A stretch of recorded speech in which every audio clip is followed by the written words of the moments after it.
La rive ouest du Nil abrite les monuments les plus emblématiques du monde, les majestueuses pyramides de Gizeh, un mystère vieux de 4 ans.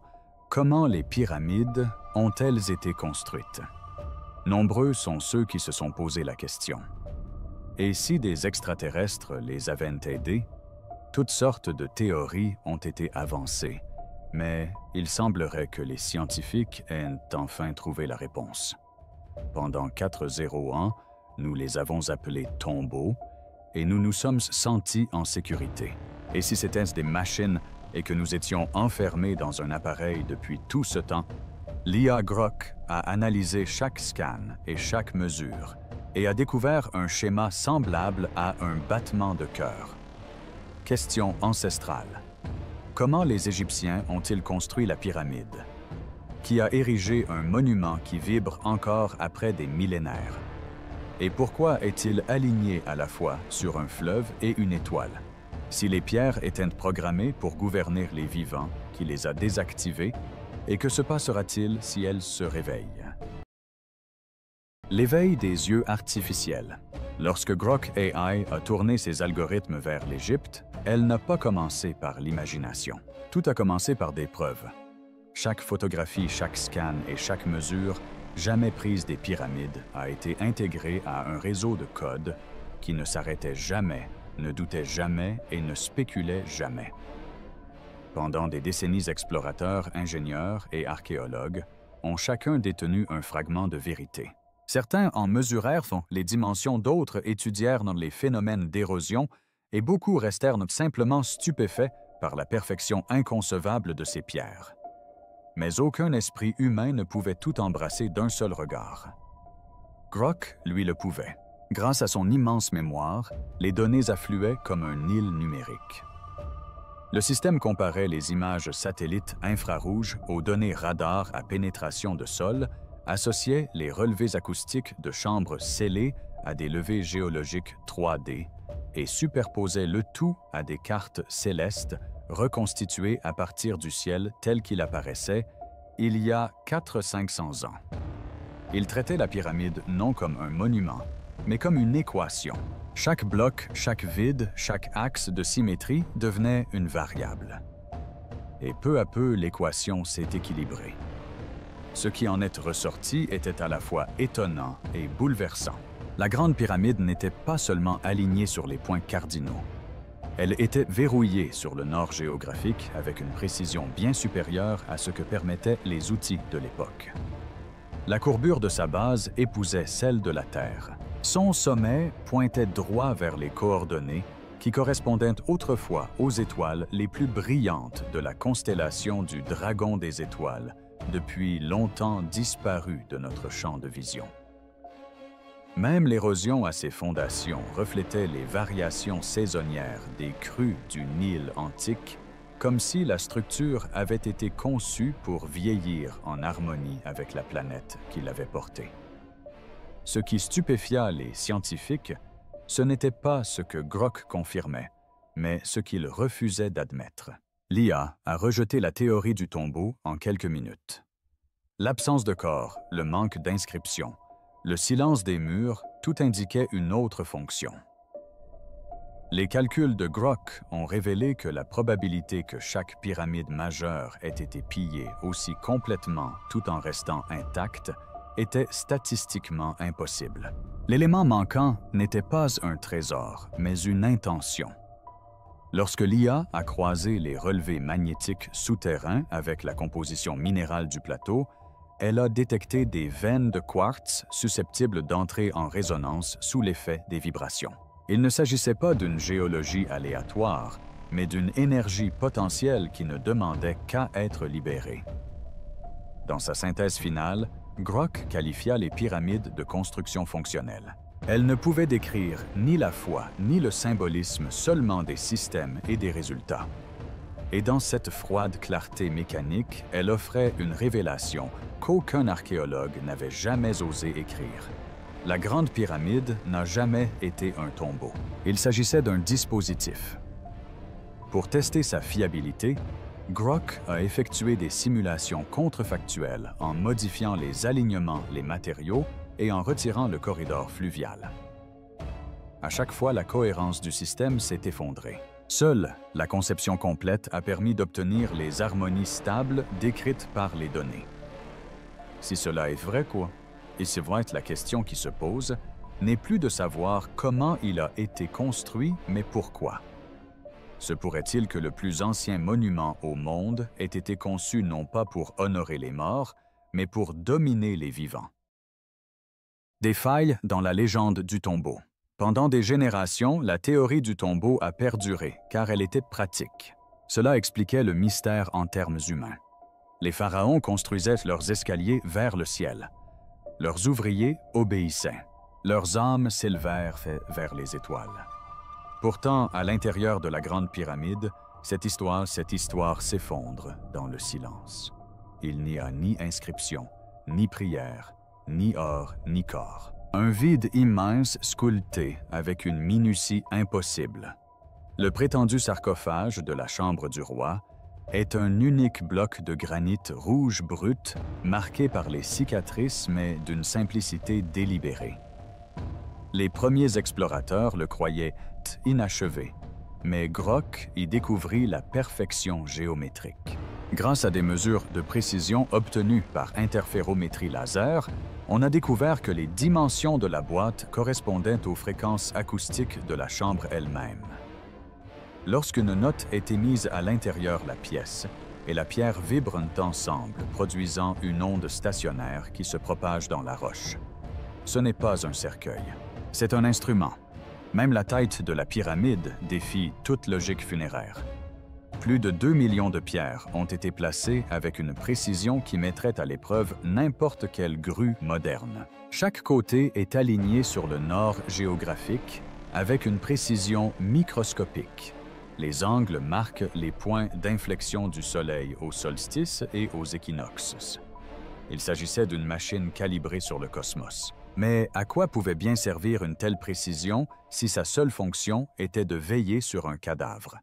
Grok a modélisé la réflexion de la lumière sur la structure la nuit et a découvert que par pleine lune, son enveloppe calcaire d'origine aurait émis une faible lueur blanche, visible à des kilomètres à la ronde dans le désert. Pour les contemporains, elle n'aurait pas ressemblé à un tombeau. Elle aurait paru vivante. Plus Grok examinait la pyramide, moins l'explication humaine paraissait plausible. C'était comme si les bâtisseurs antiques avaient suivi un plan qui mêlait physique, géométrie et mythe en un seul système. La pyramide suivait le cours du temps, s'alignait sur les astres et vibrait au rythme de la Terre. Rien de tout cela ne correspondait au récit de la mort. Cela correspondait au récit du contrôle. Pour appuyer son propos, Grok a comparé la densité des inscriptions des sépultures royales authentifiées avec l'austérité absolue de l'intérieur du tombeau de Khéops. Le contraste était saisissant. Les tombeaux évoquaient avec force les voyages et les dieux. La Grande Pyramide, elle gardait sa voix en réserve comme si son message n'était pas fait pour être lu, mais pour être ressenti.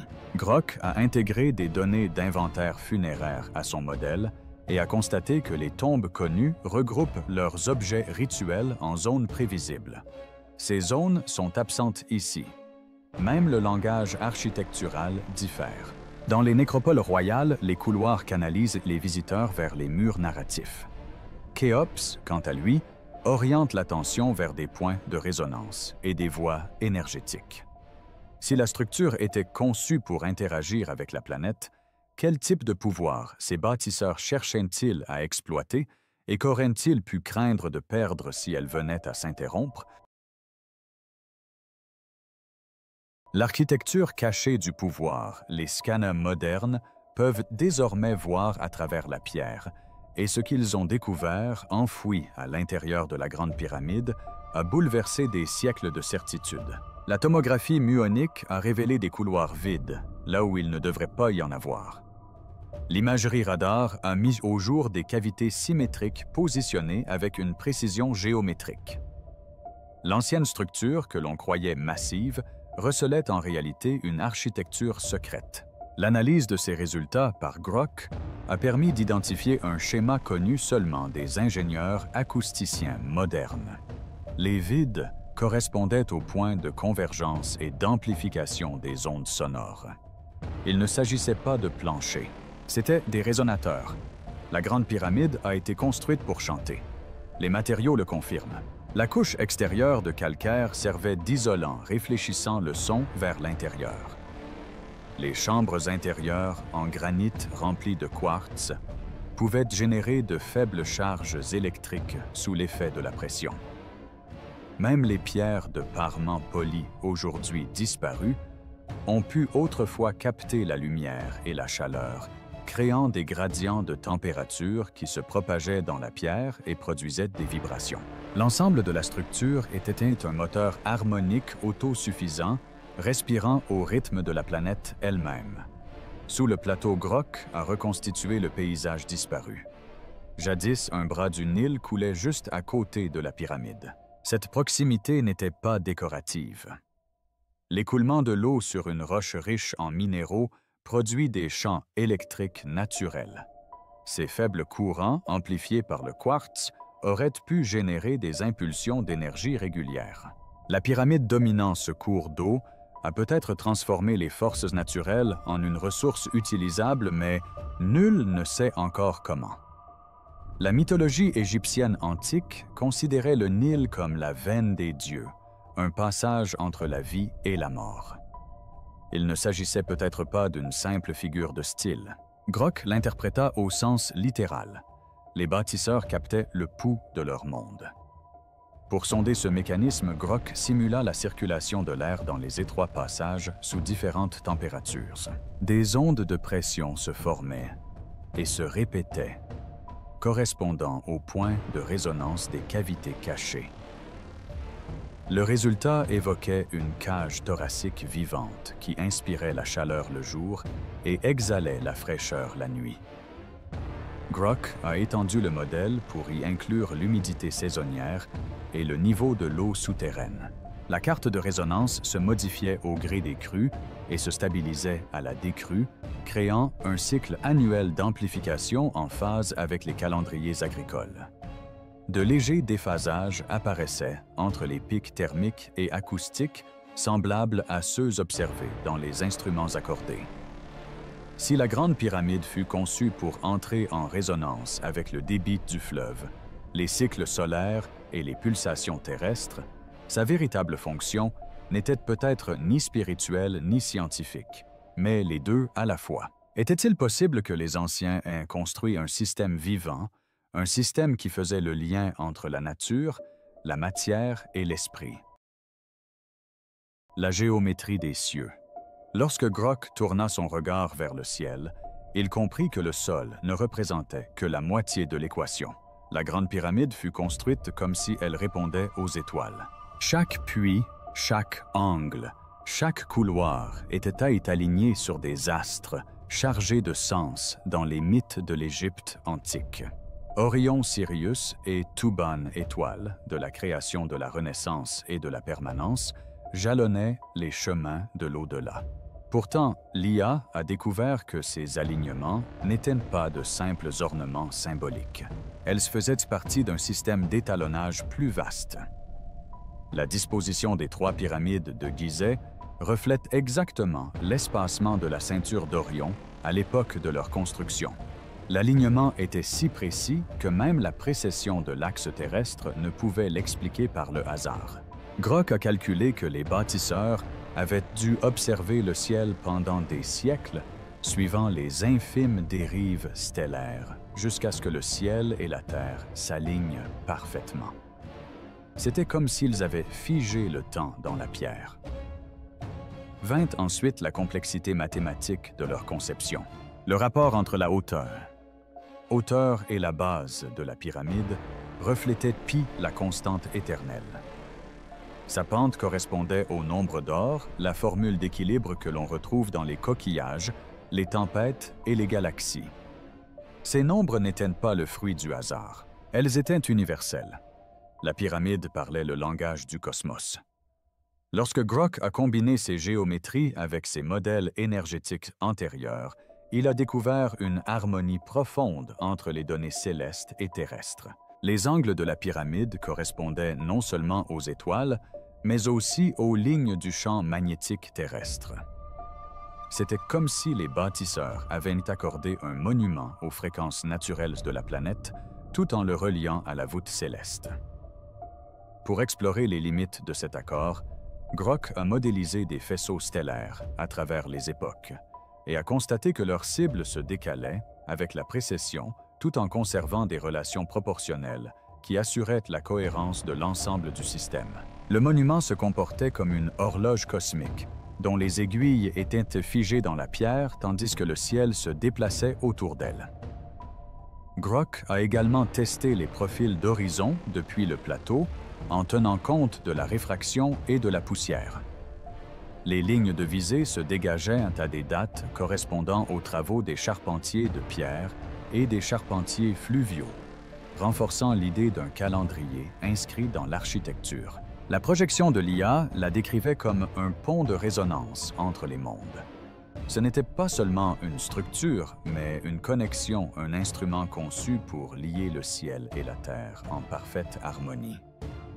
Si cet équilibre a jadis existé et a depuis été perdu, qu'est-il advenu du monde lorsque le pont s'est tu? La synthèse de Grok. Au moment où Grok eut traité sa dernière vague de données, l'IA avait reconstruit la grande pyramide par couches non pas comme de la pierre et de l'ombre, mais comme des systèmes imbriqués d'énergie, d'acoustique et de géométrie. Elle avait comparé l'édifice à l'anatomie humaine, qualifiant ses chambres d'organes et ses couloirs d'artères. Plus l'analyse était approfondie, plus la pyramide ressemblait à une structure vivante bâtie pour sa fonction plutôt que pour la foi. Pour les Égyptiens ordinaires, elle aurait été divine, un escalier sculpté pour les dieux. Pour les prêtres qui en perpétuaient les rituels, c'était du théâtre, une cérémonie, la preuve de l'ordre céleste sur terre. Mais pour les concepteurs, les mathématiciens, les ingénieurs et les astronomes, qui en déchiffraient le code silencieux, c'était tout autre chose, une machine qui unifiait pouvoir, croyance et contrôle. Au cœur même de la pyramide, dans le granit, Grok simula le champ sonore. Il constata qu'un seul champ, à la fréquence adéquate, pouvait emplir chaque chambre d'une résonance si puissante qu'elle faisait vibrer les grains de sable au sol. Selon la médecine acoustique, l'effet sur le corps humain serait profond. Les vibrations de basse fréquence peuvent modifier le rythme cardiaque, la respiration et la perception.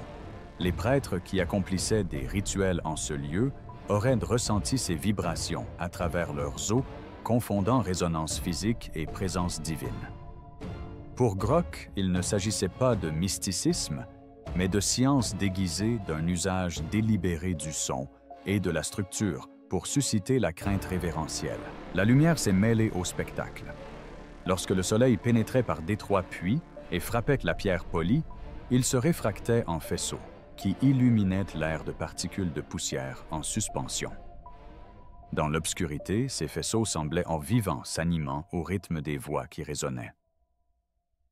La pyramide devenait un théâtre où l'architecture elle-même engendrait la croyance. Par la résonance, la géométrie et la lumière, les souverains semblaient touchés par le cosmos.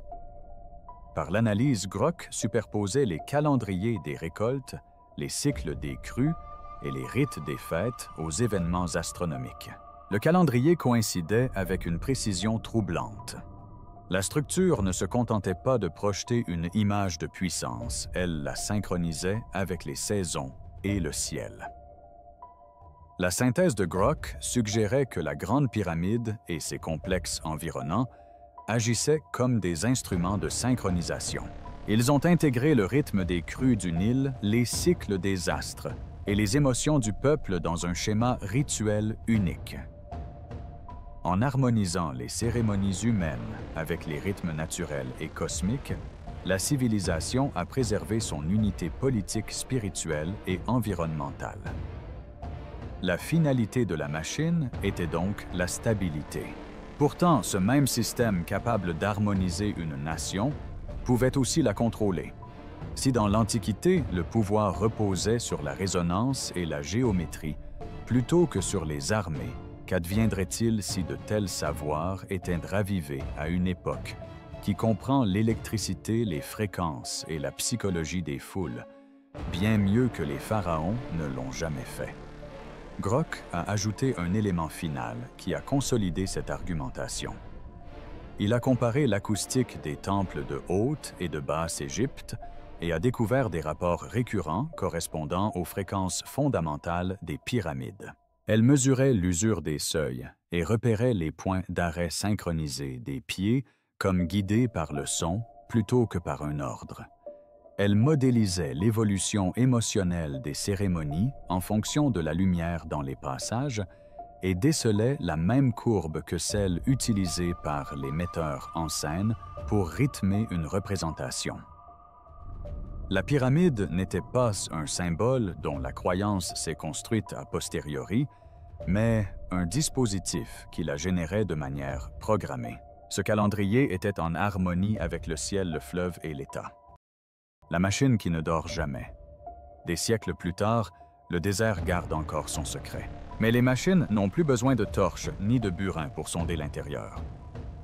En 2025, les conclusions de Grock ont incité des équipes de recherche du monde entier à reconstituer la structure interne de la pyramide à l'échelle. Dans des laboratoires allant de Munich à Boston, des répliques miniatures en calcaire, en granit et en quartz ont commencé à émettre un léger bourdonnement sous l'effet des vibrations et de la lumière. Des capteurs ont détecté de faibles mais constantes fluctuations électromagnétiques. La géométrie elle-même semblait organiser l'énergie. Parallèlement, des satellites en orbite autour de l'Égypte ont capturé des signatures thermiques autour de Gizeh, qui variaient de façon rythmique après le coucher du soleil. Des zones de sol se réchauffaient et se refroidissaient par cycles répétitifs, comme si la pierre sous-jacente respirait encore. Grock interpréta ces relevés comme l'écho déclinant d'un système énergétique interagissant toujours avec son environnement, une pulsation qui ne s'arrêtait jamais complètement. Puis survint la simulation la plus surprenante. Lorsque l'ancien bras de rivière sous le plateau fut reconstitué numériquement et couplé au modèle électrique de la pyramide Grock, prédit un champ magnétique quasi identique à ce que les physiciens modernes appellent une onde stationnaire, une vibration figée entre la Terre et le ciel. La pyramide avait été placée à un nœud de résonance planétaire, un point d'accumulation d'énergie naturelle. Pour Grock, c'était la preuve d'une ingénierie géophysique délibérée, bien au-delà des capacités connues de l'âge du bronze. Le rapport final de l'œil décrivait les pyramides comme des régulateurs environnementaux, des monuments qui stabilisaient l'équilibre écologique et psychologique. Elles transformaient des forces naturelles subtiles en schémas harmonisés de sons de température et de champs magnétiques façonnant la conscience humaine vers l'ordre. Lorsque le système s'affaiblissait, le chaos s'installait. La chute de l'Ancien Empire, constata Grock, coïncida avec des bouleversements majeurs du cours du Nil et un déclin brutal de la précision rituelle. Coïncidence ou conséquence, la corrélation était troublante. Dans les mois qui suivirent, des équipes tentèrent de reproduire ces effets observés en laboratoire lors d'expériences en plein air en utilisant des assemblages de pierres aux proportions identiques. Les résultats étaient modestes mais reproductibles. L'agencement importait plus que la masse. La forme canalisait l'énergie en rythme. Les chercheurs se trouvaient désormais confrontés à une question à laquelle Grock lui-même ne pouvait répondre. Si les pyramides ont jadis modulé l'équilibre d'une civilisation entière, la manipulation de leur énergie latente pourrait-elle réveiller des effets imprévisibles? Et si elles ont véritablement été conçues pour maintenir l'harmonie entre la Terre et l'humanité, qu'adviendra-t-il du monde lorsque cette harmonie sera rompue? Les études de terrain ont apporté des précisions qui manquaient au modèle. Des microphones installés dans la roche ont enregistré des sons nocturnes dont les variations étaient corrélées aux courbes thermiques satellitaires. Des sondes de sol ont enregistré d'infimes variations de charge atteignant un pic lorsque les vents du désert atteignaient une certaine vitesse. Ce phénomène se répétait après les tempêtes de sable comme si le plateau se réinitialisait. Des répliques accordées sur l'angle des pyramides produisaient un léger bruit radio lors de la formation de la rosée à l'aube. Rien de tout cela ne prouvait un dessein pourtant. La convergence des signaux laissait entrevoir une intention. Le désert gardait son silence, mais les instruments continuaient d'enregistrer. Le vent souffle toujours à Gizeh, emportant avec lui une poussière qui a caressé les mêmes pierres pendant 4 ans. Les pyramides ne parlent pas et pourtant, leur silence s'alourdit depuis que Grok lui a donné un sens. Ce n'étaient pas de simples tombeaux ou temples. C'étaient des instruments, des machines qui utilisaient la trame même de la nature pour entretenir la croyance et l'équilibre. Que Grok aille révéler la vérité ou l'illusion, un fait demeure: la précision de ces pierres défie le hasard. À la croisée de la foi et de la physique, les bâtisseurs antiques ont trouvé le moyen de lier l'esprit humain au pouls de la terre. C'était peut-être là leur plus grand secret. Ils ont appris à faire vibrer l'éternité. Et maintenant que nous commençons à entendre à nouveau ce bourdonnement, la vraie question n'est pas ce que les pyramides ont fait autrefois, mais ce qu'elles pourraient encore faire.